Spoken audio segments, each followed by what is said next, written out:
ابتسام بولا۔ ایک ہی بات ہے۔ وہ غصے سے اپنا سر نفی میں جھٹکتے ہوئے بولی۔ پہلے وہ اس کا چہرہ ٹھیک طرح سے نہیں دیکھ پائے تھے کیونکہ اندھیرا کافی زیادہ تھا۔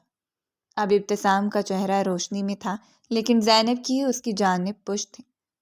آخر ایسی کون سی مجبوری آ گئی ہے جو تم یہ سب کچھ کر رہی ہو؟ اب کی بار وہ تھوڑا سا سنجیدہ ہو گیا تھا کیونکہ وہ لڑکی حرکتوں اور باتوں سے کافی چھوٹی نظر آ رہی تھی۔ مجھے ٹرپ کے لیے پیسے اکٹھے کرنے ہیں۔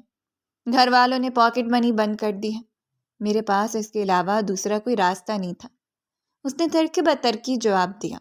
تو کیا تم ٹرپ کے لیے کسی کی بھی جان لینے کے لیے نکل پڑو گی؟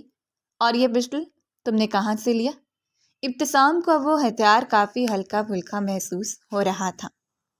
اس نے تھوڑا سا سائڈ پر کیا۔ خبردار جو آپ نے اس کو یوز کرنے کی کوشش کی۔ وہ فوراً سے پلٹی تھی۔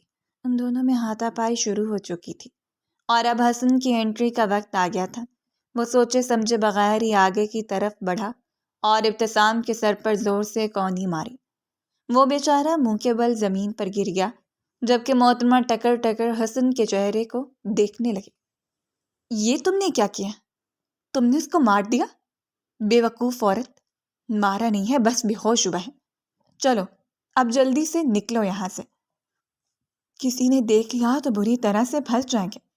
تم نے اسے بے ہوش کیوں کیا ہے؟ کیونکہ جس طرح کی حرکت تم نے کی ہے اس نے تھوڑی دیر میں پولیس کو کال کر دینی تھی۔ اب میرے دماغ کا دہی مت کرو اور یہاں سے نکلو۔ وہ اس کا بازو پکڑ کر اسے زبردستی وہاں سے کھینچتے ہوئے لے کر گیا تھا۔ ارے رکو، پہلے مجھے اس کی شکل تو دیکھنے دو، کیا پتا کہ ہینڈسم ہو۔ اگر وہ ہینڈسم ہوا بھی تب بھی تم جیسی لڑکی سے کبھی بھی شادی نہیں کرے گا۔ حسن نے اس کے جذبات کے اوپر ٹھنڈا پانی پھینکا تھا۔ وہ دونوں تیزی سے وہاں سے نکلے تھے۔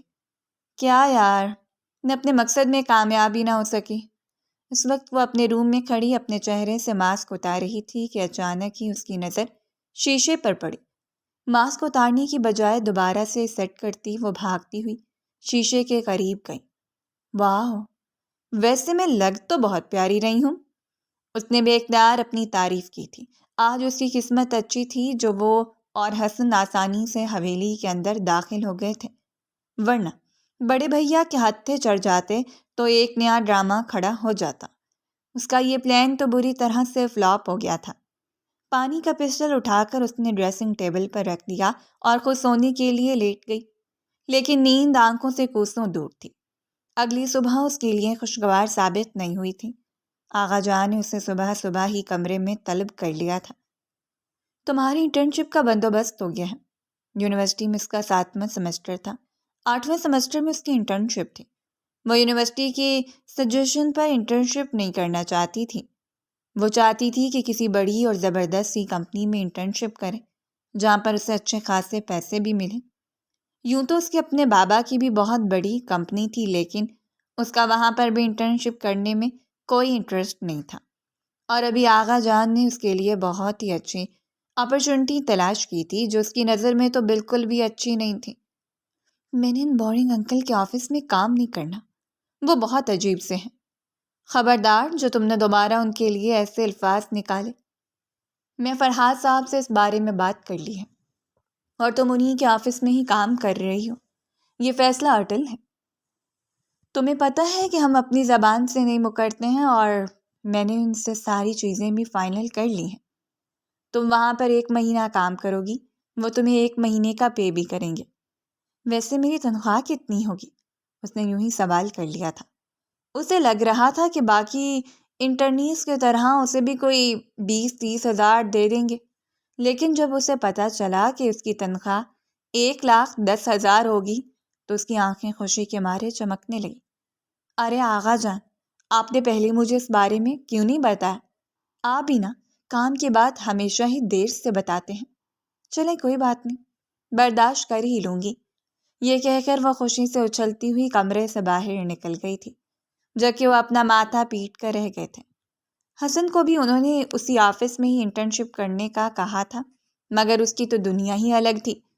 وہ اس جگہ پر انٹرنشپ کر رہا تھا جہاں پر اس کی پھپھو کی بیٹی بھی تھی۔ تم نے کیا ان کی شکل دیکھی تھی؟ دادا جان اس وقت اپنے پوتے کے سرہانے بیٹھے پیار سے اس کے بالوں میں ہاتھ پھیر رہے تھے۔ دادا جان، اس نے اپنے چہرے پر ماسک پہنا ہوا تھا، میں اس کی شکل نہیں دیکھ سکا۔ تو کیا ایک لڑکی تمہارا یہ حشر کر کے چلی گئی؟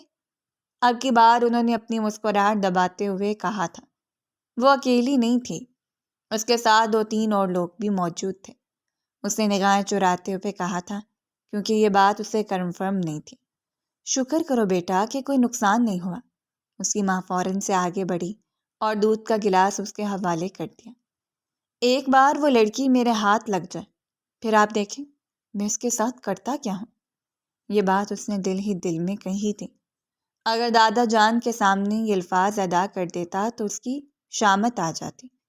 اچھا چلو، یہ ساری باتیں چھوڑو، اب تم پاکستان میں آ گئے ہو تو میرا بزنس تم ہی سنبھالو گے۔ یہ کہہ کر انہوں نے پھر سے پیار سے اس کے چہرے پر ہاتھ پھیرا تھا۔ میں نے کسی کا کوئی بزنس نہیں سنبھالنا ہے، اور میں واپس لندن جا رہا ہوں۔ کیا تم ایک لڑکی سے ڈر کر واپس لندن چلے جاؤ گے؟ دادا جان نے اس کی دکھتی رگ پر ہاتھ رکھا تھا۔ میں اس سے ڈرتا نہیں ہوں، تو پھر پاکستان چھوڑ کر بھاگ کیوں رہے ہو؟ مجھے پاکستان میں رہنے میں کوئی انٹرسٹ نہیں ہے، رہنا تو تمہیں یہیں پر ہی پڑے گا۔ اور ویسے بھی فکر مت کرو، اب میں تمہاری شادی کر کے تمہاری تنہائی دور کرنے کا بھی سامان تیار کر لوں گا۔ آپ ہمیشہ ہی خود بچ جاتے ہیں اور مجھے پھنسا دیتے ہیں۔ وہ غصے سے اپنا سر جھٹکتے ہوئے بولا۔ اس کی غیر موجودگی میں پاکستان میں ان کی کمپنی کی برانچ کو دادا جان کے دوست کے بیٹے سنبھال رہے تھے، جس کو اب وہ اپنے پوتے کے حوالے کرنا چاہتے تھے۔ ان کا گھرانہ کافی زیادہ معزز تھا۔ پوتے کے واپس آ جانے کے بعد دادا جان نے سب سے پہلے شکیل صاحب کو کال کی تھی اور انہیں اس کام سے ریٹائرمنٹ دے دی تھی۔ وہ بھی شاید بور ہو گئے تھے، اسی وجہ سے انہوں نے کوئی تماشا نہ کیا اور اپنے بیٹے کے پاس آسٹریلیا چلے گئے۔ اب وہ کمپنی تھی اور دادا جان کا پوتا ابتسام صاحب۔ مہینے کی پہلی تاریخ سے زینب کی جوائننگ تھی۔ وہ بالکل بھی ایکسائٹڈ نہیں تھی۔ اس نے سوچا تھا کہ اس کا کوئی ہینڈسم سا باس ہوگا جس کو اپنی محبت کے جال میں پھنسائے گی، پھر اس سے شادی کرے گی اور ساری جائیداد اپنے نام کروا کر پوری زندگی عیاشی کرے گی۔ اگر اس کے یہ خطرناک خیالات اس کی امی سن لیتی تو جوتے مار مار کر اس کا دماغ درست کر دیتی۔ ابھی بھی وہ شیشے کے سامنے کھڑی بیزاریت سے اپنا عکس دیکھ رہی تھی۔ کبھی وہ میک اپ کو گھونٹتی اور کبھی اپنے چہرے کو۔ کیا فائدہ اتنا تیار ہو کر جانے کا جب وہاں پر کوئی ہینڈسم آدمی ہی نہیں ہے؟ کیا پتا کہ کسی اور کمپنی سے کوئی شخص وہاں پر میٹنگ کے لیے آئے اور میں اسے پسند آ جاؤں۔ یہ خیال آتے ہی اس نے تیاری شروع کر دی تھی۔ اب اس میں کافی زیادہ ایکسائٹمنٹ بھی پیدا ہو گئی تھی۔ اپنے میک اپ کو آخری ٹچ دینے کے بعد اس نے بیگ اٹھایا اور ناشتہ کیے بغیر ہی نکل گئی۔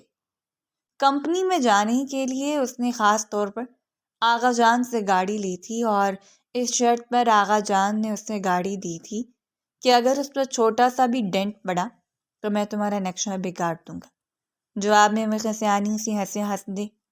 ڈرنا تو اس نے سیکھا ہی نہیں تھا، وہ بھی اپنے آغا جان سے، بالکل بھی نہیں۔ پہلا دن اس کا بہت ہی بورنگ گزرا تھا۔ مینیجر فرحان، جو کہ ابتسام کا بہت اچھا اور بچپن کا دوست تھا، وہ اب اسے ابتسام کے قصے مرچ مسالے لگا کر سنا رہا تھا۔ اسے یہ لڑکی بہت زیادہ انٹرسٹنگ لگی تھی۔ اب فرحان اسے اس کے باس یعنی ابتسام کے ٹھڑک پن کے قصے سنا رہا تھا کہ اس نے اپنی ساری زندگی امریکہ میں گزاری ہے اور اس کی ہزاروں کے حساب سے گرل فرینڈس ہیں۔ وہ اپنی آخری عمر کو پہنچ گیا ہے، لیکن یہ سب کچھ ابھی تک نہیں چھوڑا۔ زینب دلچسپی کے ساتھ اس کی باتیں سن رہی تھی۔ جب بھی فرحان اسے ایسی کوئی بات بتاتا تو وہ اپنا منہ حیرت سے کھولتی اور اپنے ایک کان کو پکڑ کر ڈرامائی انداز میں توبہ توبہ کرتی۔ اس کی ابھی تک اپنے باس سے ایک ملاقات بھی نہیں ہوئی تھی۔ آج اس کے انٹرنشپ کا 5واں دن تھا۔ اس کے ماتھے پر ہزاروں بل پڑے ہوئے تھے، کیونکہ اسے پتہ چلا تھا کہ اس سے جو کانٹریکٹ سائن کروایا گیا تھا وہ 1 سال کا تھا۔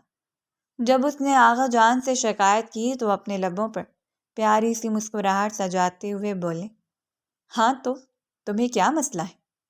ڈگری کے فوراً بعد ہی تمہارے ہاتھ میں جاب آ جائے گی، وہ بھی لاکھوں میں۔ اس کا دل کر رہا تھا کہ وہ غصے سے اپنا سر پیٹنا شروع کر دے۔ یونیورسٹی میں ایڈمیشن اس نے صرف اور صرف ٹائم پاس کے لیے لیا تھا، لیکن اب یہ سب کچھ 1 سال کے لیے اس کے متھے لگ گیا تھا۔ اچانک ہی اس کی نظر روڈ کے کنارے پر کھڑے ایک سوٹڈ بوٹڈ آدمی پر پڑی جو کہ کافی ہینڈسم لگ رہا تھا۔ او مائی گاڈ، یہ ترکش ہیرو لگتا ہے کہ اپنے ملک کا راستہ بھٹک کر پاکستان آ گئے ہیں۔ اس نے سیٹی کی صورت میں اپنے ہونٹ گھمائے تھے، لیکن جب اس نے ابتسام کے قریب گاڑی روکی تو فوراً ہی اپنے چہرے کے زاویے کو نارمل کر لیا۔ گاڑی کا شیشہ نیچے ہوا تو ابتسام اس کی طرف ہلکا سا چکا۔ اس کے پاس سے بہت پیاری کلون کی خوشبو آ رہی تھی، اور پھر اس کی بھاری آواز ایک لمحے کے لیے تو زینب بیگم کو اپنے ہوش اڑتے ہوئے محسوس ہوئے، لیکن پھر جلدی انہیں اپنے آپ کو اپنی اوقات میں واپس لانا پڑا۔ میں آفس سے لیٹ ہو رہا ہوں، میری گاڑی خراب ہو گئی ہے اور آج میری اپنے امپلائیز کے ساتھ میٹنگ بھی ہے۔ پہلا دن ہے، میں کسی بھی قسم کی بدمزگی نہیں چاہتا ہوں۔ اگر آپ مجھے میرے آفس ڈراپ کر دیں تو آپ کی بڑی مہربانی ہوگی۔ ارے کوئی بات نہیں، میں آپ کو ڈراپ کر دیتی ہوں۔ کہیں آپ میری وجہ سے لیٹ تو نہیں ہو رہے؟ ارے نہیں، کوئی مسئلہ نہیں ہے۔ میرے پاس ایک نمبر کا ٹھرکی انسان ہے، آپ کو پتہ ہے اس نے اپنی ساری زندگی امریکہ گزاری ہے، لندن میں بھی کئی سال رہ چکا ہے، اور اس کے ہزاروں کے حساب سے گرل فرینڈس بھی ہیں۔ اس کے پاؤں کبر میں لٹکے ہوئے ہیں، لیکن ابھی تک اس کی ٹھڑک نہیں گئی۔ جب بھی کسی خوبصورت لڑکی کو دیکھتا ہے تو اس کی رال ٹپکنے لگتی ہیں۔ مجھے تو ایسے لوگ بہت ہی زہر لگتے ہیں، دیکھتی ہوں تو دماغ گھوم جاتا ہے۔ دل کرتا ہے کہ ایسے لوگوں کو شوٹ کر دوں تاکہ ہماری سوسائٹی پاک صاف ہو جائے۔ آپ کا اس بارے میں کیا خیال ہے؟ کافی دیر بولنے کے بعد اسے یاد آیا تو اس نے جلدی سے اپنے برابر میں بیٹھے ہوئے ہینڈسم شخص سے اس کے خیالات دریافت کرنے کی کوشش کی۔ وہ تو اس لڑکی کی تیز چلتی ہوئی زبان کو دیکھ کر دنگ رہ گیا تھا۔ پہلے تو اسے ایسی لڑکی نہیں ملی تھی، اس کا سلجھے ہوئے لوگوں سے ہی ہمیشہ سامنا ہوا تھا۔ یہ لڑکی بھی شکل سے سلجھی ہوئی ہی لگ رہی تھی اور وہ اس کو کالج کی اسٹوڈنٹ گمان کر رہا تھا، لیکن بعد میں پتہ چلا کہ محترمہ یونیورسٹی کی اسٹوڈنٹ ہے۔ اس پر بھی اس نے بہت زیادہ ڈرامے کریٹ کیا تھا اور چٹکی بجاتے ہوئے پرجوش انداز میں کہا تھا، چونک گئے نا؟ بس میں جس کو بھی بتاتی ہوں وہ اسی طرح سے حیران ہو جاتا ہے۔ کسی کو یقین ہی نہیں آتا کہ یہ چھوٹی سی پیاری سی لڑکی یونیورسٹی کے لاسٹ سیمسٹر میں۔ ارے کہیں میں آپ کو بور تو نہیں کر رہی؟ اچانک ہی اس کو خیال آیا۔ ابتسام کا دل کیا کہ وہ کہہ دے کہ تم مجھے پکا رہی ہو، لیکن وہ اس سے مدد لے چکا تھا، اور جن کا وہ احسان دیتا تھا ان کے ساتھ احسان فراموشی بالکل بھی نہیں کرتا تھا۔ ویسے آپ نے مجھے اپنی کمپنی اور اپنے باس کا نام نہیں بتایا، ہو سکتا ہے کہ میں ان کو جانتا ہوں۔ ارے نام؟ اس نے اپنے چھوٹے سے ذہن پر زور ڈالا۔ یاد آ گیا، اس کا نام ابتسام ہے، اور حرکتیں بھی پرانے زمانوں کے سلطانوں والی ہیں۔ جہاں پر کوئی خوبصورت لڑکی دیکھی وہیں پر ہی اس کو اپنی باندھی بنانے کا بھوت ہمارے ابتسام صاحب پر سوار ہو جاتا ہے۔ لا حول ولا قوت۔ برابر میں بیٹھے ابتسام نے بے ساختہ اپنے کانوں کو ہاتھ لگایا تھا۔ اب اس کی چھٹی حس اسے شدت سے کچھ غلط ہونے کا اشارہ دے رہی تھی، اور جو کچھ وہ سمجھ رہا تھا دل ہی دل میں دعا کر رہا تھا کہ وہ سب کچھ سچ نہ ہو۔ ان کی کمپنی کون سی ہے، اگر آپ مجھے بتانا پسند کریں تو؟ جی، مجھے کیا مسئلہ ہے، میں تو پوری دنیا میں اعلان کر دوں۔ ویسے بھی میں سچ کا پرچم بلند کرنے میں بالکل بھی نہیں گھبراتی ہوں۔ مجھے تو خوشی ملتی ہے کہ ایسے لوگوں کے اصل چہرے دنیا کے سامنے آئیں۔ میڈم، آپ پلیز کمپنی کے بارے میں مجھے بتا دیں۔ اس نے اپنے الفاظ پر زور دیا تو وہ تھوڑی سی شرمندہ ہو گئی۔ انتہائی بدتمیز انسان ہے یہ تو، اس طرح سے کوئی کسی کی بات تو نہیں کاٹتا۔ وہ دل ہی دل میں اسے گالیوں سے نوازنے لگی۔ ان کی کمپنی کا نام ایکوامین ہے۔ ویسے میں آپ کو ایک راز کی بات بتاؤں، اس باس کے دادا میرے دادا کے بیسٹ فرینڈ بھی ہیں، لیکن میں کبھی ان سے ملی نہیں ہوں۔ مجھے فیملی ایونٹس میں جانے میں بھی کوئی انٹرسٹ نہیں ہے۔ ساری باتیں سننے کے بعد وہ آخر کار اس نتیجے پر پہنچا تھا کہ وہ چھوٹی سی لڑکی کافی دیر سے جس شخص کی برائیاں کر رہی تھی وہ کوئی اور نہیں بلکہ اس کی اپنی ذات تھی۔ یعنی وہ لڑکی اتنی دیر سے اس کے سامنے بیٹھ کر اس کو ہی کوس رہی تھی، اس کو ٹھرکی، جاہل اور نہ جانے کیا کیا کہہ رہی تھی۔ زینب نے جب اسے ایک دم سے خاموش ہوتے ہوئے دیکھا تو بے ساختہ اس کی آنکھوں کے سامنے چٹکی بجائی۔ ارے آپ تو صدمے میں ہی چلے گئے ہیں۔ میں نے آپ کو تو کچھ بھی نہیں کہا، میں تو بس اس ٹھرکی انسان کو کہہ رہی ہوں۔ بس بہت ہو گیا، اب اپنے منہ سے ایک لفظ بھی نہ نکالیے گا۔ ابتسام کا دل کر رہا تھا کہ اس لڑکی کو چلتی گاڑی سے دھکا دے دے، لیکن مسئلہ یہ بھی تھا کہ وہ گاڑی اس لڑکی کی تھی۔ کیا ضرورت تھی مجھے اس سے لفٹ لینے کی؟ اس نے بے ساختہ اپنی پیشانی مسلی تھی۔ مس، کیا میں آپ سے ایک اور بات پوچھ سکتا ہوں؟ جی آپ حکم کریں۔ اس نے فوراً سے اپنا سر ذرا سا آگے کو جھکاتے ہوئے کہا۔ آپ اس طرح سے ریکویسٹ نہ کیا کریں، آپ جیسے ہینڈسم لوگ تو حکم کرتے ہوئے اچھے لگتے ہیں۔ یہ کہہ کر اس نے اپنے سارے دانتوں کی نمائش کی تھی۔ وہ فلرٹ کرنے میں بہت ہی بری تھی۔ یہ بات اسے اس کی سہیلیوں نے بھی سمجھائی تھی کہ خدا کا واسطہ ہے کبھی بھی کسی کے ساتھ فلرٹ کرنے کی کوشش مت کرنا۔ اس پر وہ دانت پیس کر رہ گیا تھا، کیونکہ جو باتیں اس کی ذات سے منسوب کی جا رہی تھیں وہ ساری حرکتیں اب یہ لڑکی خود کر رہی تھی۔ آپ کو یہ سب کچھ بتایا کس نے؟ ارے یہ بھی میں آپ کو بتا دیتی ہوں، لیکن پلیز آپ وعدہ کریں کہ آپ یہ کسی سے شیئر نہیں کریں گے۔ یہ کہہ کر اس نے اپنی چھوٹی سی انگلی ابتسام کی جانب بڑھائی تھی تو وہ سوالیہ انداز میں اس کے چہرے کی طرف دیکھنے لگا۔ ارے پنکی، پرومس کریں میرے ساتھ کہ آپ کسی کو بھی نہیں بتائیں گے۔ ٹھیک ہے، میں پنکی پرومس کرتا ہوں۔ جو اس کمپنی کا مینیجر ہے نا، فرحان، میری اس سے بہت اچھی دوستی ہو گئی ہے اور آج کے بعد سے میری اس کے ساتھ دوستی ٹوٹ گئی ہے۔ اس کی گردن تو اپنے ہاتھوں میں دبوچ کر زور زور سے مروڑوں گا جب تک میں اس کی روح کو اس فانی دنیا سے رخصت نہیں کروا دیتا، تب تک میرے جلتے ہوئے دل کو سکون نہیں ملے گا۔ لیکن اس سے پہلے اس لڑکی کا دماغ درست کرنا ہوگا۔ گاڑی آفس کے سامنے آ کر رکی تھی۔ باتوں باتوں میں اس نے بالکل ہی دھیان نہیں دیا کہ وہ راستہ اسی کے آفس کا تھا۔ ارے آپ بھی اس بلڈنگ میں ہی کام کرتے ہیں؟ اس نے خوشگوار حیرت سے سوال کیا تھا۔ پھر تو آپ سے اکثر ملاقات ہو جا کرے گی۔ وہ اس کی پرسنالٹی سے کافی زیادہ متاثر نظر آ رہی تھی۔ اکثر کیوں، اب تو ہماری روز ہی ملاقات ہوگی۔ وہ ایک ایک لفظ چباتے ہوئے بولا تھا۔ کیا میں آپ کو اتنی پسند آ گئی ہوں؟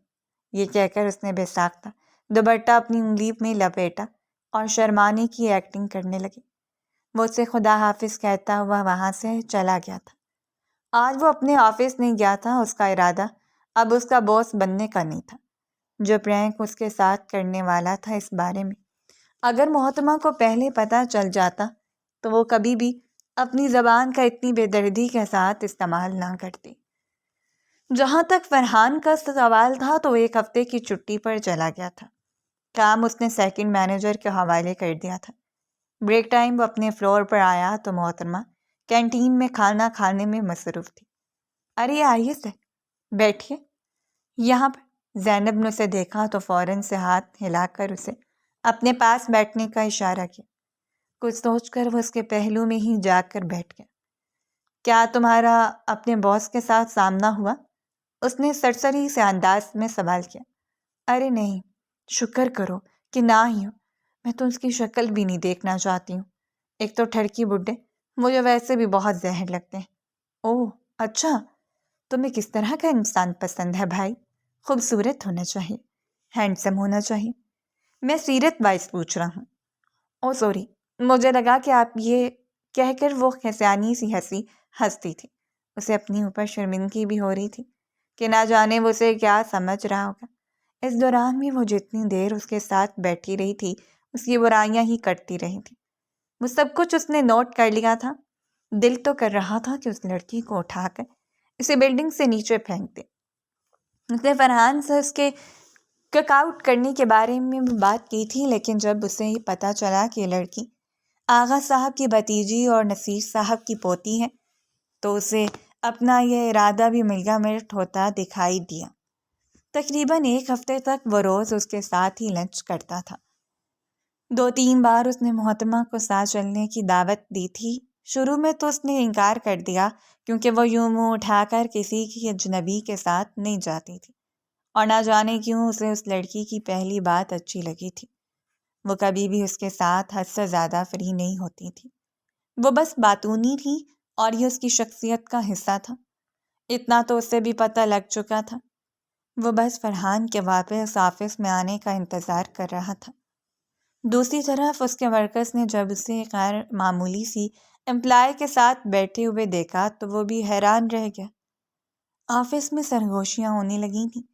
کہیں ان دونوں کا آپس میں چکر تو نہیں چل رہا؟ ہر کوئی اپنے اپنے حساب سے بات کر رہا تھا۔ زینب صاحبہ کو ابھی تک اس بارے میں کوئی پتہ نہیں تھا۔ ایک دن وہ پھر سے اپنے باس کی برائیاں کرنے لگی تھی۔ اس بار تو اس نے حد ہی کر دی تھی۔ وہ تو حساب کتاب تک پہنچ گئی تھی اور جنت اور دوزخ کا فیصلہ سنانے ہی لگی تھی کہ سامنے بیٹھے ہوئے شخص کے اگلے الفاظ سنے تو اسے لگا کہ اس کے قدموں کے نیچے سے 2nd فلور کھسک گیا اور چھت اس کے سر کے اوپر آ کر گر گئی ہے۔ اس نے خوف سے تھوک نکلا، بھاگنے کی کوشش کی لیکن ہاتھ پاؤں جم گئے تھے۔ آپ میرے ساتھ مذاق کر رہے ہیں نا؟ آپ میرے آفس میں آئیے، باقی کی باتیں آفس میں ہی کریں گے، اور اتنے دن دینے کے لیے بہت شکریہ۔ آپ کا یہ احسان میں بہت جلد چکا دوں گا۔ یہ کہہ کر وہ گاڑی کا دروازہ زور سے بند کرتا وہاں سے چلا گیا تھا۔ اس نے بے ساختہ اپنی آنکھیں میچی۔ 1 نمبر کا خڑوس انسان ہے۔ میں اپنا کرش واپس لیتی ہوں۔ اب مجھے اس پر کوئی بھی کرش نہیں ہے۔ یا اللہ جی، یہ میں نے کیا کر دیا ہے؟ اپنے ہی باس کی برائیاں اس کے سامنے کر دیں۔ میں کیوں اتنی بے وقوفیاں کر جاتی ہوں؟ اس نے تو پکا مجھے نوکری سے نکال دینا ہے۔ چلو بیسٹ ہو جائے گا، لیکن اگر نوکری سے نکل گئی تو پھر پیسے کیسے ادا کروں گی؟ آغا جان بھی نہ ہمیشہ اسی جگہ پہ پھنساتے ہیں جہاں سے نکلنا مشکل ہی نہیں، ناممکن ہوتا ہے۔ اپنے آپ کو اور آغا جان کو گالیوں سے نوازتی ہوئی وہ آفس میں داخل ہو گئی۔ سب سے پہلے وہ بھاگتے ہوئے فرحان کے کمرے کی جانب گئی، لیکن اس کا روم خالی تھا۔ تمہارے سر کہاں پر ہیں؟ وہاں پر بیٹھے ہوئے اس کے اسسٹنٹ سے زینب نے پوچھا تو وہ اپنی آنکھیں گول گول گھمانے لگا۔ اسے یہ عورت نما مرد بالکل بھی اچھا نہیں لگتا تھا، اور پھر جب یہ ایسی حرکتیں کرتا تو زینب کا دل کرتا تھا کہ آگے بڑھ کر وہ اس کی گردن مروڑ دے۔ میں پوچھ رہی ہوں کہ تمہارے باس کہاں پر ہیں؟ میں آپ کا ملازم نہیں ہوں جو آپ مجھ سے اس طرح سے بات کر رہی ہیں مس زینب۔ زینب اس کے منہ پر زور سے دروازہ بند کر کے جا چکی تھی۔ فی الحال وہ اس انسان سے بحث کرنے کی پوزیشن میں ہرگز بھی نہیں تھی۔ ابھی تو اس نے اپنے کاغذ صاف کرنے تھے۔ کیا کروں؟ دادا جان کو کال کروں؟ نہیں، انہوں نے الٹا مجھے ہی باتیں سنانی ہیں۔ آغا جان؟ نہیں، انہوں نے تو یہیں پر ہی مجھے بھیج دینا ہے اور پھر میرے پاس باس کے ساتھ مل کے مجھے ذلیل کرنا ہے۔ بابا بھی پاکستان میں موجود نہیں ہیں۔ کیوں کرتی ہوں میں ہمیشہ یہ بے وقوفانہ حرکتیں؟ وہ انہی سوچوں میں مگن تھی اور بے چینی سے گیلری میں ٹہل رہی تھی جب جویریہ اس کے قریب آ کر رکی۔ آپ کو باس کمرے میں بلا رہے ہیں۔ ٹھیک ہے، میں آتی ہوں۔ اچھا سنو۔ جویریہ پلٹی اور ایک نظر زینب پر ڈالی جو کہ آج بھی پرفیکٹ لگ رہی تھی۔ زینب کی پرسنالٹی، اس کا حسن اور پھر اس کی ادائیں وہاں پر موجود سب لوگوں کو ہی متاثر کرتی تھیں۔ جو بھی انسان اسے پہلی بار ملتا وہ اسے متاثر ہوئے بغیر نہ رہ سکتا تھا، اور یہ امپریشن بھی اس وقت تک رہتا تھا جب تک زینب صاحبہ اپنا منہ بند رکھتی تھی۔ ادھر ان کی زبان کے جوہر چلتے تھے اور ادھر سامنے والا بھاگنے کے لیے پر تولنے لگتا تھا۔ تمہیں پتہ ہے کہ فرحان صاحب کہاں پر ہیں؟ جی وہ تو باس کے ہی کمرے میں ہے۔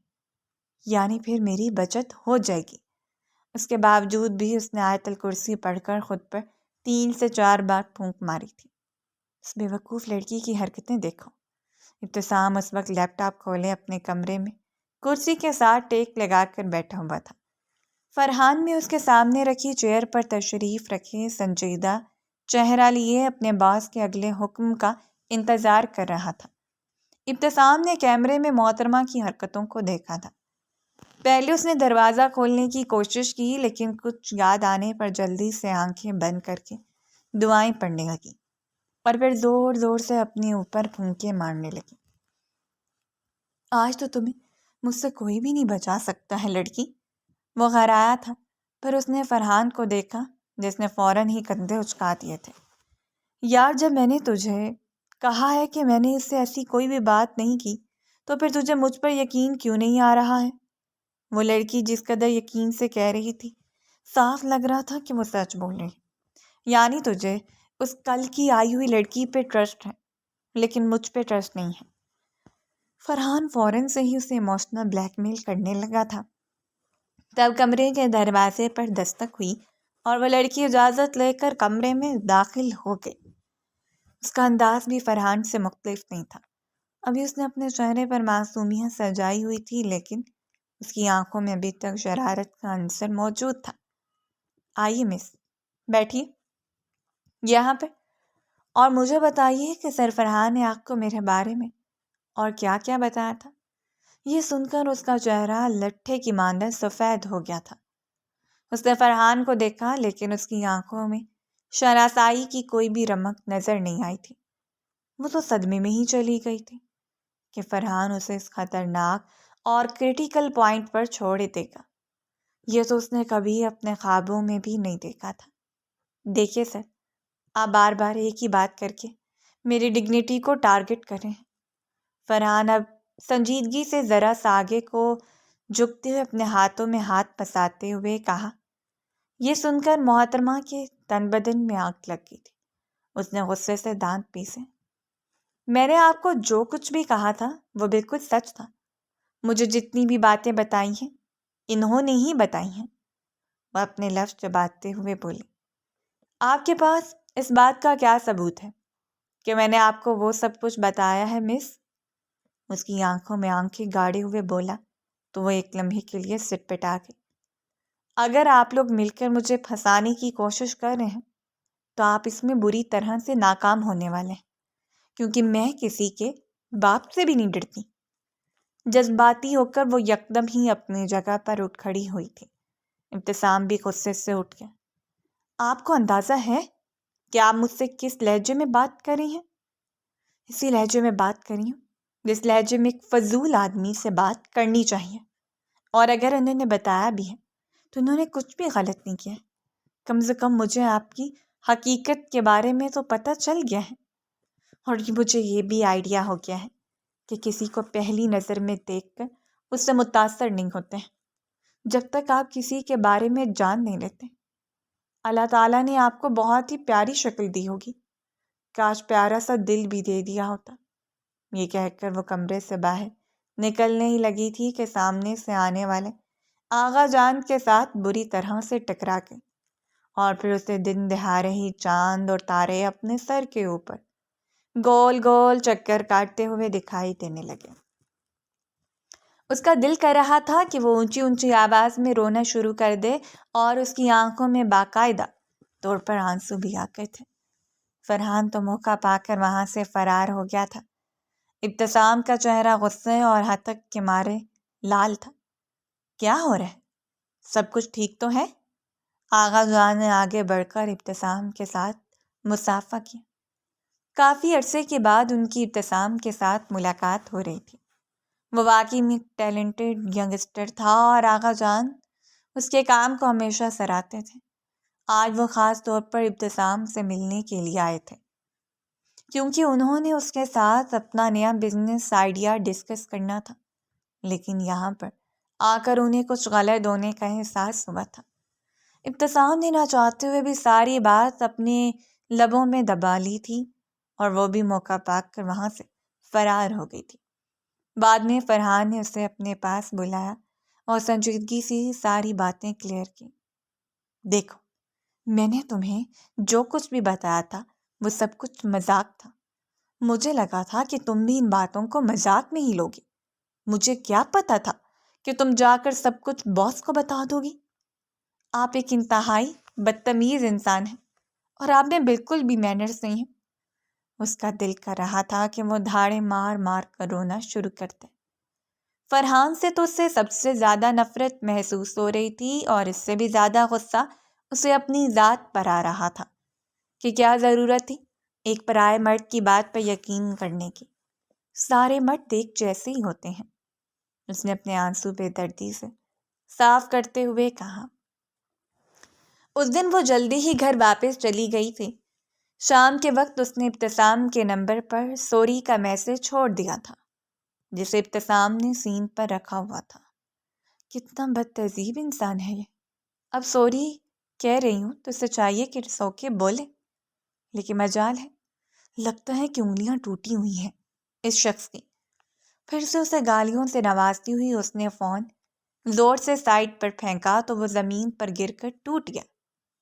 دوسری طرف ابتسام اسے اٹس اوکے کا میسج ٹائپ کر چکا تھا، لیکن وہ محترمہ کے پاس پہنچ نہ سکا کیونکہ موبائل کی سکرین بلیک ہو گئی تھی۔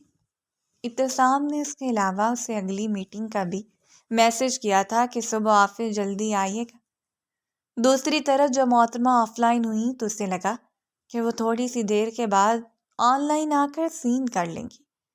ابتسام وقتی طور پر غصہ کرتا تھا، لیکن چھوٹی چھوٹی باتوں کو دل پر نہیں لیتا تھا۔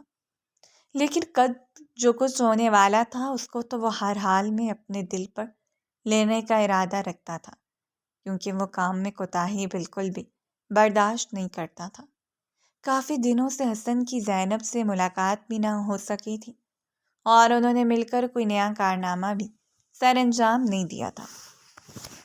وہ اس کی تلاش میں نگاہیں دوڑاتا ہوا لاؤنج میں داخل ہوا تو آغا جان نے فوراً ہی اسے اپنے پاس بٹھا لیا۔ انہوں نے اسے بھی ابتسام کے ساتھ کام کرنے کی ہدایت کی تھی۔ حسن ویسے بھی کوئی کام کاج نہیں کرتا تھا اور بزنس کی تو اسے ABC بھی نہیں آتی تھی۔ زینب پھر بھی اس سے بہتر تھی، لیکن حسن کا کوئی حال نہیں تھا۔ اگلے دن زینب صاحبہ جب اپنے آفس میں پہنچی تو دوپہر کے 11 بج رہے تھے۔ باس کے آنے سے پہلے وہ اسی طرح سے ہی آفس میں جاتی تھی۔ فرحان نے اسے کبھی بھی نہیں ڈانٹا تھا، کیونکہ فرحات صاحب نے فرحان کو سختی سے منع کیا ہوا تھا کہ وہ میرے خاص دوست کی پوتی ہیں، اس کا بہت زیادہ خیال رکھنا۔ خیال کیا رکھتا؟ فرحان نے تو بیچاری کو کسی قابل نہیں چھوڑا تھا۔ یہ کوئی وقت ہے آفس میں آنے کا؟ جیسے ہی وہ باس کے کمرے میں پہنچی، ابھی وہ سلام کر کے فارغ ہی ہوئی تھی کہ ابتسام کی کاٹدار آواز اس کے کانوں میں پڑی۔ وہ خوف سے ایک لمحے کے لیے اپنی جگہ پر اچھل ہی پڑی تھی۔ میں اسی ٹائم پر ہی آفس میں آتی ہوں۔ جب میں نے آپ کو رات کو میسج کیا تھا کہ آپ کو صبح 9 بجے ہر حال میں آفس میں پہنچنا ہے، آج ہماری ایک انتہائی امپورٹنٹ میٹنگ تھی اور آپ کو اس میٹنگ کے لیے میں نے ایک فائل تیار کرنے کے لیے بھیجی تھی۔ آپ سے زیادہ غیر ذمہ دار لڑکی میں نے اپنی ساری زندگی بھی نہیں دیکھی ہے۔ سر، جھوٹ مت بولیں، آپ نے میرا میسج سین پر چھوڑ دیا تھا۔ اس نے تڑکی بتڑکی جواب دیا۔ اگر آن لائن آنے کی زحمت کر لیتی تو آپ کی یہ غلط فہمی بھی دور ہو جاتی۔ ابتسام نے اسے جب وہ سارے میسیجز دکھائے تو اس نے بے ساختہ اپنے ماتھے پر ہاتھ مارا۔ اصل میں میرا موبائل خراب ہو گیا تھا، معذرت کے ساتھ، لیکن مجھے آپ کی کسی بات پر کوئی یقین نہیں ہے، اور آج آپ کی وجہ سے کروڑوں کی میٹنگ ہمارے ہاتھوں سے نکلی ہے۔ اگلے 1 ہفتے تک آپ کو اس آفس میں اوور ٹائم کرنا ہوگا، اور جتنی بھی فائلز میں آپ کو دوں گا وہ آپ نے 1 دن کے اندر اندر تیار کرنی ہے۔ اس کے ماتھے پر پسینے کے قطرے چمکنے لگے تھے۔ اور اگر میں یہ سب کچھ کرنے سے منع کر دوں تو میں آپ کے ساتھ کانٹریکٹ ختم کر دوں گا، اور پھر بدلے میں آپ کو اپنے حصے کی اماؤنٹ میرے حوالے کرنی ہوگی، جو کہ ڈائریکٹ آپ کی وراثت میں سے ہی کاٹی جائے گی۔ آنسوؤں کا گولہ اس کے گلے میں اٹک گیا تھا۔ آج سے پہلے اس نے اس قدر خڑوس اور ظالم باس کبھی بھی نہیں دیکھا تھا۔ اسے ہر بندے پر ہی غصہ آ رہا تھا۔ اس دن وہ کافی دیر تک کام کرتی رہی تھی۔ شام کے وقت جب وہ گھر کے لیے نکلنے لگی تو وہ اس کے آگے آگے ہی نکلا تھا۔ ایتھکس نام کی چیز ہوتی ہے۔ آج میں اپنی گاڑی گھر میں بھول آئی تو اس نے بھی نگاہیں پھیر لی۔ ویسے کل کیسے پوچھ رہا تھا کہ مس کیا میں آپ کو ڈراپ کر دوں، اور اب دیکھو الو کی طرح آنکھیں گھماتا ہوا نکل گیا۔ ابتسام گاڑی پیچھے کی طرف کر کے بیٹھا ہوا تھا اور اس لڑکی کے آفس سے باہر نکلنے کا انتظار کر رہا تھا تاکہ وہ اپنی گاڑی میں بیٹھ کر روانہ ہو تو وہ بھی گھر کے لیے نکلے۔ لیکن زینب پارکنگ ایریا کی طرف بڑھنے کی بجائے مین روڈ کی طرف بڑھنے لگی۔ اس کے ماتھے پر لاتعداد بل پڑ گئے تھے۔ اب اس لڑکی کا کیا کرنے کا ارادہ ہے؟ یا میرے اللہ مجھے صبر عطا فرما۔ اس نے اپنی گاڑی آگے کی طرف بڑھا دی۔ اگر آپ کا رات کے اس پہر یہاں پر بھیک مانگنے کا ارادہ ہے تو جلدی سے ارادہ تبدیل کر لیں، کیونکہ اس وقت کوئی بھی آپ کو بھیک نہیں دے گا۔ میں کیب کا انتظار کر رہی ہوں۔ آپ کی گاڑی یقیناً میرے پاس ہوتی تو میں اسی میں ہی بیٹھی ہوئی ہوتی، یہاں پر خواڑ نہ ہو رہی ہوتی۔ چلیں آئیں میں آپ کو ڈراپ کر دیتا ہوں۔ آپ کا بہت بہت شکریہ۔ میں اجنبیوں کے احسانات لینا پسند نہیں کرتی ہوں۔ یہ کہہ کر اس نے اپنی گردن پھیر لی تھی، جبکہ ابتسام نے مضبوطی سے اپنے لب بھینچ لی۔ ابھی بھی آپ اجنبی کے ساتھ ہی گھر جا رہی ہوں، اس بارے میں آپ کا کیا خیال ہے؟ کم سے کم وہ آپ سے تو بہتر ہی ہے۔ یہ بات اس نے آہستہ آواز میں کہی تھی، لیکن اس کے باوجود بھی ابتسام کے پتلے کانوں تک اس کی بات پہنچ گئی تھی۔ ایک تو میں اس لڑکی کی مدد کر رہا، اوپر سے یہ مجھے ہی نخرے دکھا رہی ہے۔ وہ بھی اطمینان سے گاڑی وہیں پر ہی کھڑی کر کے بیٹھ گیا تھا، کیونکہ جانتا تھا کہ اس وقت کیب ملنا مشکل ہی نہیں ناممکن ہے۔ زینب کو اچانک ہی اپنے پیچھے سے کتے کے بھونکنے کی آواز سنائی تھی تو اس نے کمال پھرتی کا مظاہرہ کیا اور جلدی سے دروازہ کھول کر فرنٹ سیٹ پر بیٹھ گئی۔ اس بار ابتسام نے کچھ بھی نہیں کہا تھا، بلکہ اپنی مسکراہٹ دباتے اس نے گاڑی سٹارٹ کر دی۔ زینب نے تو اسے اندر آنے کی اجازت نہیں دی، لیکن دادا جان نے اسے دیکھ لیا تھا۔ اس نے فوراً ہی اس کو اندر آنے کے لیے پیغام بھجوا دیا۔ وہ جانتا تھا کہ نصیر صاحب اس کے دادا فرحات صاحب کے بہت اچھے دوست ہیں۔ آغا جان بھی اس سے مل کر بہت خوش ہوئے تھے۔ ابھی وہ سب لوگ بیٹھے خوش گپیوں میں مصروف تھے کہ اچانک ہی نصیر صاحب نے پوچھا، ارے بیٹا، میں نے سنا ہے کہ اس رات تم پر قاتلانہ حملہ ہوا تھا۔ آخر کون تھے وہ لوگ؟ اور مجھے پتہ چلا ہے کہ کسی لڑکی نے تمہیں جان سے مارنے کی کوشش کی ہے۔ جی انکل، اس رات زیادہ تو کچھ نہیں ہوا، بس کچھ بے وقوف بچے مل گئے تھے۔ بیٹا، یہ آج کل کے بچے، ان کو ذرا بھی احساس نہیں ہے، اور غیرت کا مادہ تو ان کے اندر بالکل ختم ہو چکا ہے۔ زینب اور حسن، جو کہ تھوڑی دیر پہلے تک تو پرسکون بیٹھے ہوئے تھے، ان کے وجود کو جھٹکا لگا اور وہ فوراً ہی چوکنا ہو کر بیٹھ گئے۔ ان دونوں نے چور نظروں سے ایک دوسرے کے چہرے کی طرف دیکھا اور تائی جان کی نظریں انہی کے چہروں پر جمی ہوئی تھیں، جن کے رنگ لٹھے کی مانند سفید ہو گئے تھے، جبکہ ابتسام کو رہ رہ کر اپنے دادا جان پر غصہ آ رہا تھا، جو اس کا کوئی بھی راز نہیں رہنے دیتے تھے۔ جب تک وہ اس پورے محلے میں نشر نہ کر دیتے، تب تک انہیں بھی قرار نصیب نہیں ہوتا تھا۔ اور ابھی بھی وہ بیٹھا ہوا نصیر صاحب کو تسلیاں پیش کر رہا تھا۔ وہ لوگ کوئی تو ثبوت چھوڑ کر گئے ہوں گے۔ دادا جان نے جب یہ کہا تو اس نے فوراً سے اپنی پاکٹ سے ایک بریسلٹ نکالا، جیسے آج وہ اپنے ایک پولیس افسر دوست کو بھی دکھا کر لایا تھا۔ مجھے یہ بریسلٹ ملا تھا، یقیناً وہ لڑکی وہاں پر گرا کر چلی گئی تھی۔ وہ چاندی کا بریسلٹ تھا جو آغا جان زینب کے لیے سعودیہ سے بنا کر لائے تھے، اور وہ بہت ہی یونیک پیس تھا۔ کافی دنوں سے وہ زینب کی کلائی خالی محسوس کر رہے تھے۔ انہوں نے زینب سے سوال بھی کیا تھا، لیکن زینب نے بات ٹال دی تھی۔ جس انداز میں انہوں نے اپنی پوتی کو دیکھا، وہ تو فوراً ہی وہاں سے فرار ہو گئی، جبکہ حسن اب اپنی سانسوں کو ہموار کر کے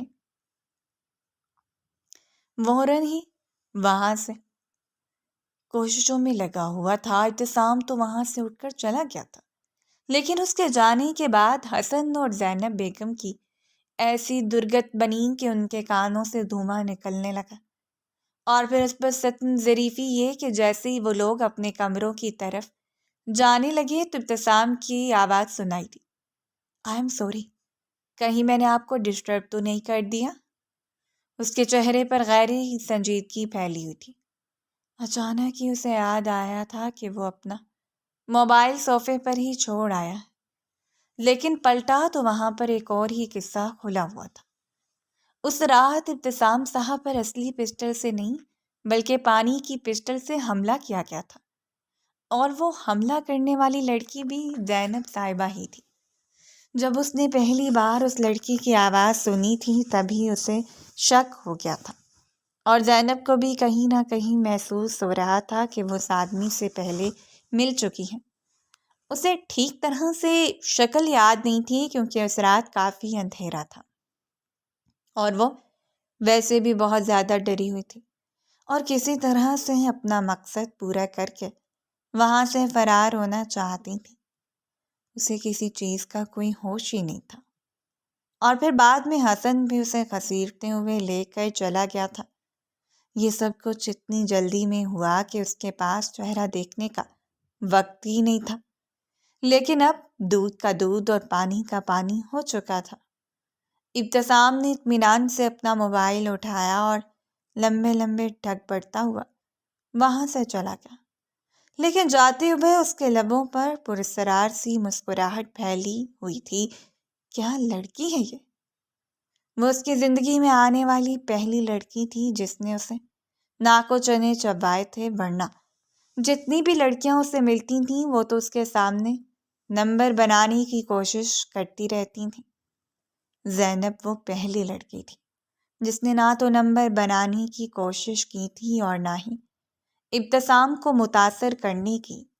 شروع میں اس نے جو بے وقوفانہ انداز میں فلرٹ کیا تھا اس پر بھی ابتسام بعد میں کافی دیر تک ہنستا رہا تھا۔ اگلی صبح اس کا آفس جانے کا بالکل بھی دل نہیں تھا، لیکن ابتسام صاحب نے اس بار آغا جان کو کال کی تھی اور اسے خاص طور پر آفس بھیجنے کی تاکید کی تھی۔ آغا جان تو پہلے ہی اس سے خائف تھے، اسی وجہ سے انہوں نے دو ٹوک انداز میں کہہ دیا تھا کہ اگر اب تم نے مجھے اس کے سامنے شرمندہ کرنے کی کوشش کی تو میں تمہیں جائیداد سے آگ کر دوں گا۔ یہ دھمکی کارآمد ثابت ہوئی تھی کیونکہ وہ پیسوں پر کسی بھی قسم کا کمپرومائز نہیں کر سکتی تھی۔ آفس پہنچی تو اس کے ٹیبل پر کافی زیادہ فائلز بنی ہوئی تھیں جسے دیکھ کر اس کا سر چکرانے لگا تھا۔ ان کو کیا کرنا ہے؟ ان کی شکل دیکھنی ہے، فرحان نے تنزیہ انداز میں کہا۔ ظاہر سی بات ہے ان کو ریڈ کرنا ہے اور پھر ان میں سے مسٹیکس نکالنی ہے۔ مجھے سمجھ نہیں آتا، جب دنیا اتنی زیادہ ترقی کر گئی ہے، ہر طرف ڈیجیٹلائزیشن ہو گئی ہے، تو تم کیوں ابھی تک وہی پرانی فائلز والا سسٹم رکھ کر بیٹھے ہوئے ہو؟ ہمارے پاس بھی ڈیجیٹلائز چیزیں موجود ہیں، لیکن باس کا حکم ہے کہ یہ سب کچھ آپ نے مینولی کرنا ہے۔ پتہ نہیں کون سے عذابوں میں پھنس گئی ہوں میں۔ اس نے اپنے بال باندھنا شروع کیے، انہیں جوڑے کی شکل دینے کے بعد وہ پھر سے فائلز پر جھک گئی تھی، جبکہ اپنے آفس میں کھڑا ہوا ابتسام اس کو کیمرے میں دیکھتا مسرور انداز میں مسکرا رہا تھا۔ فکر مت کرو لڑکی، یہاں پر تمہارا یہ امتحان ختم ہوتا ہے، اب تمہارا ایک نیا امتحان شروع ہوگا، دیکھتا ہوں تم اس میں کس حد تک کامیاب ہوتی ہو۔ یہ کہہ کر اس نے لیپ ٹاپ کی سکرین بند کر دی تھی۔ اس دن وہ اپنی گاڑی لائی تھی، جب واپسی پر ابتسام نے اسے پیشکش کی تو اس نے اپنی آنکھیں گھماتے ہوئے کہا، میرے پاس میری گاڑی موجود ہے۔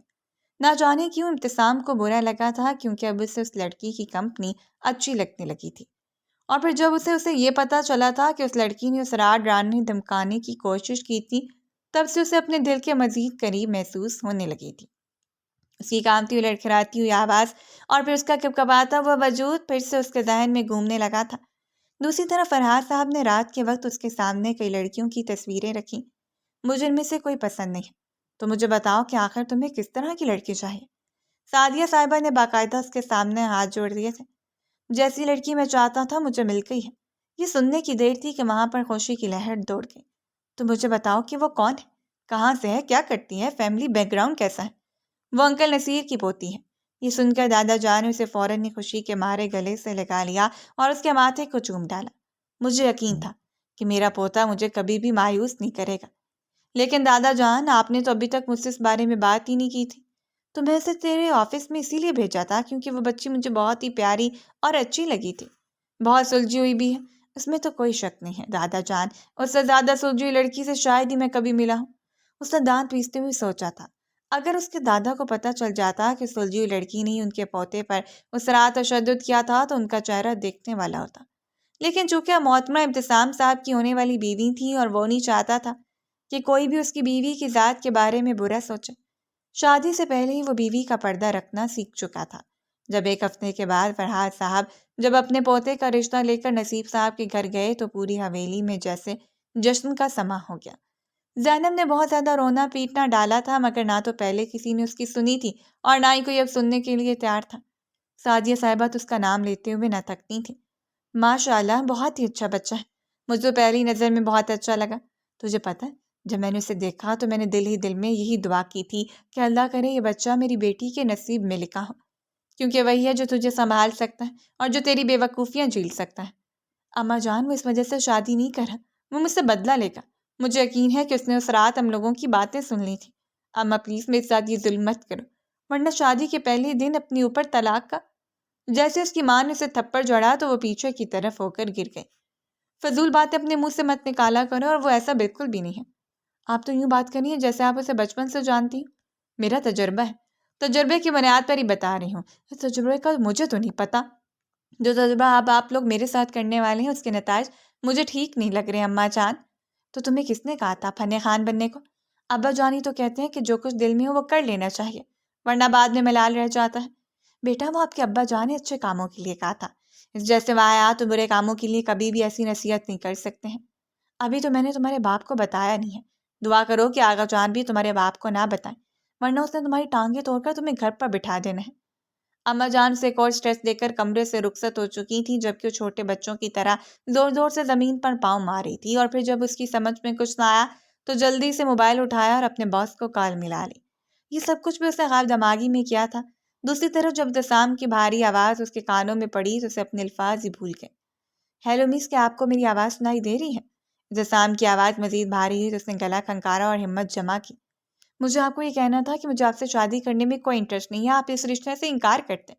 آئی ایم ریئلی سوری، میں ایسا نہیں کر سکتا ہوں۔ اگر آپ کو کوئی بھی مسئلہ پریشانی ہے تو آپ خود اپنے گھر والوں سے بات کر لیں، کیونکہ مجھے شادی سے کوئی پرابلم نہیں ہے۔ یہ سن کر اس کا چہرہ یکدم لال ہو گیا تھا اور اس کے دل کی دھڑکن بھی تیز ہو گئی تھی۔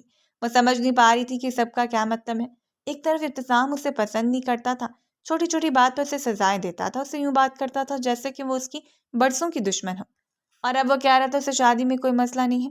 ضرور اس کا کوئی مقصد شامل ہے، لیکن میں اس انسان کو مقصد میں کامیاب نہیں ہونے دوں گی۔ اپنے موبائل کو سائڈ پر پھینکتی سونے کے لیے لیٹ گئی۔ تقریباً 2 ہفتے ٹینشن لینے کے بعد تیسرے ہفتے اس کا نکاح، اور نکاح کے ساتھ ہی رخصتی کر دی گئی۔ موبائلہ میں چاہتی رہی لیکن اس کی آواز کو دبا لیا گیا۔ نصیر صاحب اور فرحات صاحب تو بہت زیادہ خوش تھے کیونکہ ان کی دوستی مزید مضبوط ہو گئی تھی۔ آغا جان بھی مطمئن تھے کیونکہ چاہتے تھے کہ ابتسام جیسا شخص ہی ہو جو ان کی بھتیجی کو سنبھال سکتا ہے۔ وہ بچپن سے اپنے بابا سے بھی زیادہ آغا جان کے قریب رہی تھی کیونکہ حویلی میں زیادہ تر وہی موجود ہوتے تھے۔ اس کے لیے اپنے بابا تو ملکوں گھومتے رہتے تھے، اور جب تک 15 سال کی ہوئی تھی تب تک اس کی اماں بھی اس کے ابا کے ساتھ ہی ملکوں کی سیر کے لیے نکل جاتی تھیں، جبکہ وہ ہمیشہ کی طرح حویلی میں آغا جان اور دادی جان کے پاس ہی ہوتی تھی۔ رخصتی کے وقت بھی وہ آغا جان کے گلے لگ کر کافی دیر تک روتی رہی، اور اسے رخصت کرنے سے پہلے آغا جان ابتسام سے اس معاملے میں تفصیل سے بات کی تھی، کیونکہ وہ جانتے تھے کہ ابتسام ان لوگوں کی ساری باتیں سن چکا ہے۔ ابتسام نے تسلی دی تھی کہ وہ ٹینشن نہ لیں، اس میں کوئی بھی انتقام نہیں لوں گا، میں اسے پسند کرتا ہوں، یہ شادی پسند کی بنیاد پر کر رہا ہوں، مجھے وہ اچھی لگتی ہے۔ یہ سن کر وہ مطمئن ہو گئے تھے۔ محتمہ بیٹھی اپنے دولہے صاحب کے انتظار کر رہی تھی۔ وہ کمرے کے اندر داخل ہوا اور شرارتی انداز میں مسکرا دیا۔ مثبت اس لڑکی کی سچویشن کو سمجھ رہا تھا۔ تو آپ تھیں؟ ابھی اس نے 3 لفظ بولی تھے کہ فوراً ہی شروع ہوگی۔ دیکھیں اس رات میرا آپ کو بے ہوش کرنے کا بالکل بھی ارادہ نہیں تھا، اور میں نے تو کچھ کیا بھی نہیں تھا، سب کچھ حسن نے کیا تھا، اور جو پسٹل تھی وہ بھی پانی کی تھی۔ ارے میڈم میری پوری بات تو سن لیں۔ میں کہہ رہا تھا تو آپ تھیں جو تھوڑی دیر پہلے اس بالکنی میں کھڑی تھیں۔ اس نے شرارتی انداز میں اپنی بات مکمل کی۔ یہ سن کر اس کا منہ حیرت سے کھلا کا کھلا رہ گیا، اور پھر اس کی آنکھیں آنسوؤں سے بھر گئیں، اس نے پھوٹ پھوٹ کر رونا شروع کر دیا۔ ابتسام کی ابھی ہاتھ پاؤں پھول گئے تھے، اس سے اندازہ نہیں تھا کہ وہ یوں واویلا مچ جائے گی۔ آپ پلیز مجھے کچھ بھی مت کہیے گا، مجھے سزا نہ دیجیے گا، مجھے ماریے گا بھی مت، میں اپنے کیے پر بہت شرمندہ ہوں۔ ابتسام نے ٹیشو اس کی طرف بڑھایا، اس نے ٹیشو نہیں تھاما تو ابتسام خود ہی اس کے آنسو صاف کرنے لگا۔ وہ اپنی جگہ پر تھم گئی تھی، شاید اسے ابتسام سے اس بات کی امید نہیں تھی۔ اگر مجھے تم پر غصہ ہوتا یا پھر میں تم سے ناراض ہوتا تو کبھی بھی تم سے نکاح کر کے تمہیں اپنی بیوی کا درجہ نہ دیتا۔ میرے دل میں کسی بھی قسم کا غصہ یا کھوٹ نہیں ہے، تم مجھے اچھی لگتی ہوں، محبت کرتا ہوں میں تم سے، اسی وجہ سے میں نے تم سے نکاح کیا ہے۔ ہیں؟ اس نے بے وقوفانہ انداز میں کہا تھا اور پھر اپنے انداز پر خود ہی شرمندہ ہو گئی تھی، کیونکہ ابتسام صاحب نے کچھ بھی بولا تو اس پر یقین کرنا اس سے بہت زیادہ مشکل لگ رہا تھا۔ یہ مجھ سے محبت کرتا ہے؟ مجھ سے؟ آپ میرے ساتھ مذاق تو نہیں کر رہے؟ کہیں پر کوئی پرینک تو نہیں ہے؟ کیا میں آپ کو ایسا بندہ لگتا ہوں؟ کچھ تو خدا کا خوف کرے میڈم صاحبہ، آپ نے مجھے بالکل ہی یا گزرا سمجھ لیا۔ نہیں نہیں، آپ تو بہت اچھے ہیں، چلو شکر ہے۔ یہ کہہ کر پھر سے شرارتی انداز میں مسکرانے لگا تھا۔ آپ پلیز اس طرح سے نہ مسکرایا، مجھے ڈسٹرب کر رہے ہیں۔ وہ اپنے دوپٹے کو انگلیوں کے گرد گھماتے بولی۔ آج وہ حقیقی معنوں میں شرما رہی تھی۔ ابتسام کو پہلے دن ملنے والی وہ لڑکی یاد آ گئی تھی جو گاڑی میں بھی شرمانے کی ایکٹنگ کر رہی تھی، لیکن اس دن وہ بہت بھونگی لگ رہی تھی۔ آج وہ لڑکی حرکت کرتی سے اپنے دل کے بےحد نزدیک معلوم ہو رہی تھی۔ ابتسام کافی دیر تک اسے پاس بیٹھا اس سے باتیں کرتا رہا تھا۔ وہ اسے روایتی انداز میں نصیحتیں نہیں کر رہا تھا، بلکہ اسے اس کی مرضی پوچھ رہا تھا، کیونکہ چاہتا تھا جس طرح کا لڑکا اس لڑکی کو پسند ہے وہ ویسا ہی بن جائے۔ اس کے لیے اپنی بیوی کو خوشی سب سے بڑھ کر تھی۔ اس کے لبوں کی ہنسی کو وہ چھینا نہیں چاہتا تھا۔ اسے یہ سادہ سی معصوم سی لڑکی بھا گئی تھی۔ وہ چاہتا تھا کہ زینب جیسی ہے ویسی ہی رہے۔ اگر آپ کو ہماری کہانی پسند آئی ہے تو لائک کریں، اور اس طرح کی مزید دلچسپ کہانیاں سننے کے لیے ہمارے چینل کو سبسکرائب کریں اور کامنٹ سیکشن میں اپنی رائے کا اظہار ضرور کریں۔ شکریہ۔